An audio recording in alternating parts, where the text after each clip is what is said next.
여러분 반갑습니다. 저는 여러분의 믿음 코치 장범원 목사입니다. 사무엘상의 발견 6과 요약 지금부터 시작합니다. 블레셋과의 전쟁에서 이스라엘이 완전히 코너에 몰리게 되었을 때 대역전극의 발판을 마련했던 믿음의 사람이 있었죠. 사울 왕이 아니라 왕자 요나단이었습니다. 너무나도 아름다운 그의 믿음의 고백을 들어보세요. 요나단이 자기의 무기를 든 소년에게 이르되 우리가 이 할례 받지 않은 자들에게로 건너가자. 여호와께서 우리를 위하여 일하실까 하노라. 여호와의 구원은 사람이 많고 적음에 달리지 아니하였느니라. 아멘. 하나님의 방법은 숫자가 아니라 하나님 한 분입니다. 이게 머리로는 알겠는데 실제로 발걸음을 내딛는 것은 대단히 큰 믿음과 결단과 용기가 필요한 거예요. 자, 요나단은 실제로 그 블레셋 대군의 심장부로 들어갔습니다. 사실 혼자는 아니었어요. 무기를 들어주는 그 한 소년을 데리고 갔다고 했죠. 자, 그런데 참으로 놀라운 것은 우리가 믿음으로 한 걸음만 앞으로 가면 하나님께서는 1000걸음을 달려오십니다. 천군 천사, 천만 대군을 움직이십니다. 자, 요나단의 그 한 걸음이 하나님의 1000걸음을 동원해서 대역전극이 시작된 거예요.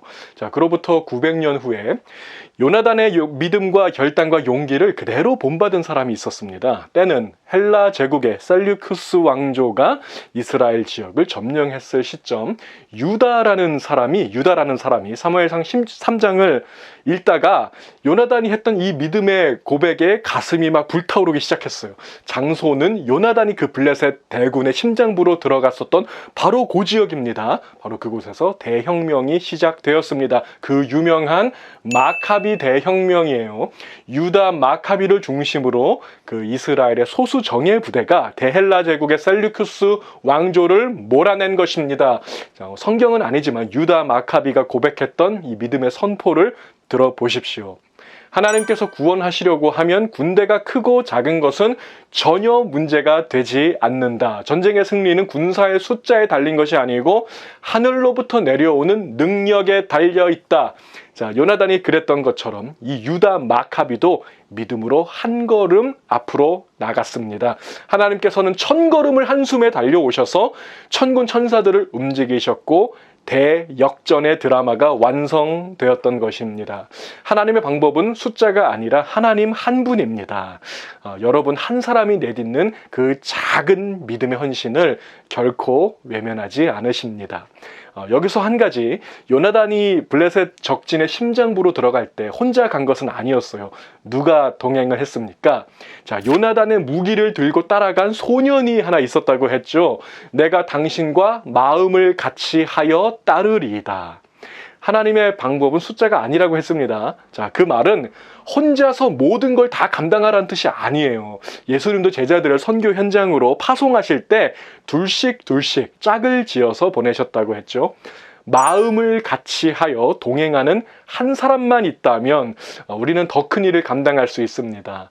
그 한 사람을 나에게도 달라고 기도하십시오. 이 영상을 보고 계시는 여러분들 중에는 거의 대부분의 분들은 이렇게 생각하실 것 같아요. 누가 내 무기를 좀 들어주는 사람이 될 수 있을까? 그런 사람이 어디 있을까? 자, 어쩌면 그 반대일 수도 있어요. 여러분이 누군가의 무기를 들어주는 사람이 될 수도 있다는 것입니다. 자, 이름이 나오지 않은 이 소년은 요나단과 마음을 같이 하여 동행했기 때문에 성경에 그의 행적이 기록되는 그 영광을 얻게 된 것입니다. 여러분, 요나단이 되셔도 좋고 무기를 든 소년이 되셔도 좋습니다.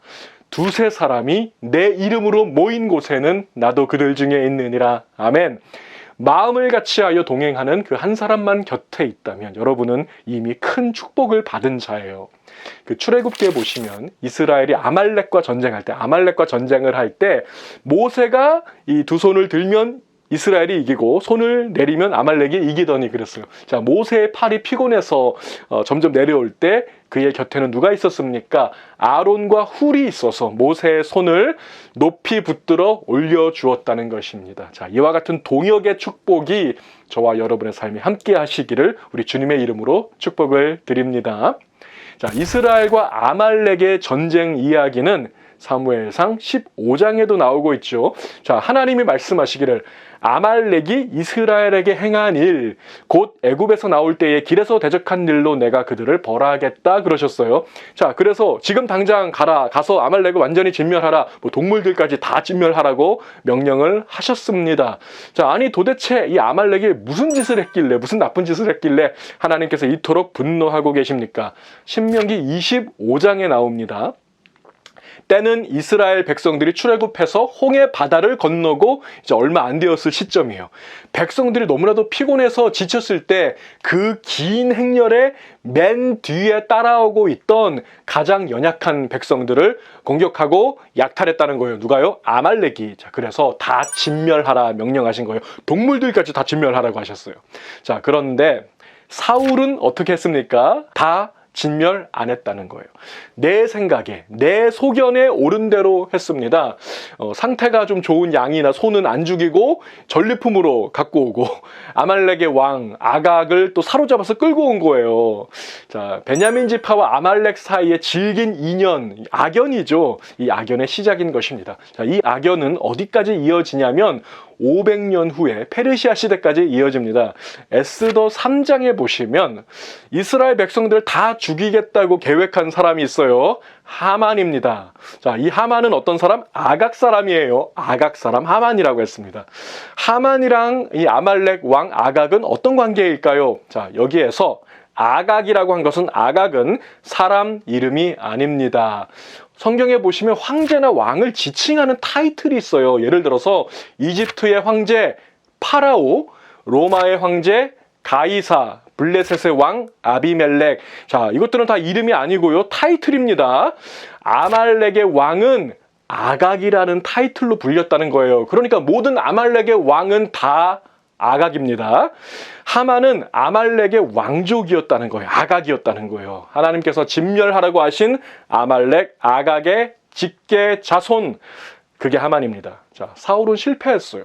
자, 그래서 하나님은 다른 사람을 통해서 이 아말렉을 진멸하게 하십니다. 누구입니까? 사울의 후예 베냐민 지파 출신의 왕족 모르드게와 에스더를 사용하셔서 아말렉을 진멸하라는 이 하나님의 명령이 온전한 순종으로 마침표를 찍게 된 것이죠. 더 자세한 이야기는 에스더의 발견, 개요와 요약으로 찾아뵙겠습니다.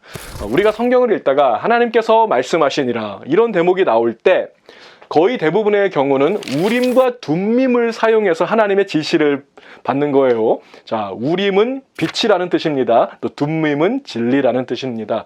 우림은 이제 형태적으로 봤을 때 흰 돌이에요. 둠밈은 검은 돌입니다. 이 두 개의 돌을 어디에 보관하냐면 대제사장이 입는 옷, 에봇이라고 하죠. 그 에봇의 요 가슴판에 있는 주머니 속에 넣고 다니다가 하나님의 뜻을 물을 때 우림과 둠밈으로 제비 뽑기를 하는 거예요. 돌이 두 개니까 답은 둘 중에 하나입니다. 흰 돌이 나오든가 검은 돌이 나오든가 1번 아니면 2번이란 것이죠. 자, 그런데 사무엘상 14장 37절을 보시면 1번도 아니고 2번도 아니고 3번이 있더라는 거예요. 3번. 자, 사울이 하나님께 묻자오되 내가 블레셋 사람들을 추격하리까 주께서 그들을 이스라엘의 손에 넘기시겠나이까 하되 그날에 대답하지 아니하시는지라. 자, 여기 보시니까 하나님이 대답을 안 했다고 했습니다. 아니, 흰 돌 아니면 검은 돌인데 둘 중 하나인데 대답하지 않으셨다는 것은 도대체 어떻게 된 것일까요? 명확하게 설명을 드리겠습니다. 자, 우림과 둠밈으로 제비 뽑기를 하면 양자택일입니다. 1번 아니면 2번이에요. 예스 아니면 노입니다. 아니면 뭐 오른쪽 아니면 왼쪽 이렇게 볼 수도 있겠죠. 자, 그리고 또 하나의 가능성이 있어요. 하나님의 침묵이 있습니다. 우림은 빛이라는 뜻인데 단수가 아니라 복수예요. 빛들, 자, 빛들이라는 뜻입니다. 그러니까 우르는 빛이고 우림은 빛들이에요.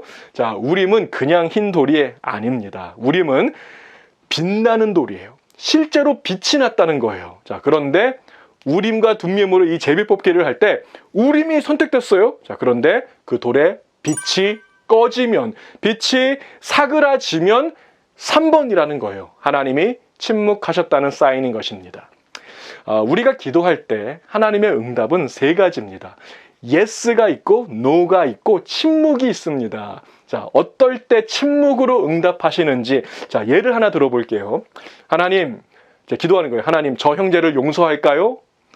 하나님, 저 자매에게 복음을 전해도 될까요? 어려운 이웃을 도울까요? 사랑할까요? 자, 이렇게 하나님께 물었을 때 우림의 빛이 꺼지고 하나님께서 침묵하신다면 답은 하나라는 거예요. 그 기도가 완전히 잘못된 기도라는 것입니다. 자, 그것은 기도의 영역이 아니라 순종의 영역이라는 거예요. 기도의 영역이 있고 순종의 영역이 따로 있다는 것입니다. 하나님, 용서할까요? 전도할까요? 사랑할까요? 답이 뻔한데 왜 기도하십니까? 그냥 순종하십시오. 침묵은 순종하라는 사인입니다.